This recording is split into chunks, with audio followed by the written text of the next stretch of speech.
வெளியில் வந்தோடனே முதல்ல போகணுன்னு நினச்சது திருச்செந்தூர் முருகன் கோவிலுக்கு தான்.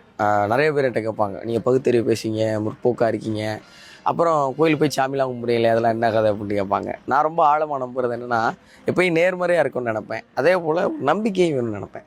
யாரை நம்புறது? நம்மளை நம்பணும். எங்கே சிக்கலாயிரும்னா, நம்ம வெளியில் யாரை வேணால் சந்தேகப்படுவோம், அது பிரச்சனை கிடையாது. ஆனால் நம்ம நிறைய இடத்துல சந்தேகப்படுவோம்ல, அது ரொம்ப பெரிய சிக்கலை கொடுத்துரும்.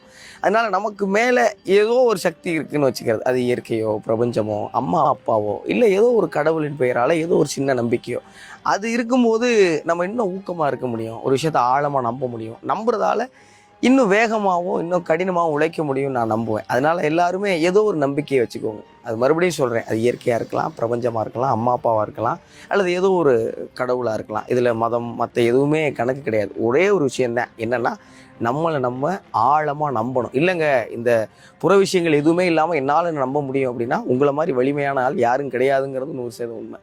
நம்புவோம், எல்லாரும் வெற்றி பெறுவோம். அப்புறம் அன்பு கொடுத்துக்கிட்டே இருக்கிற எல்லாருக்கும் ரொம்ப ரொம்ப நன்றி. ஏன்னா ஒவ்வொரு நாளும் உங்கள் அன்பில் நான் அப்படியே திகைச்சு போய்கிட்டு இருக்கேன். ரொம்ப ரொம்ப நன்றி.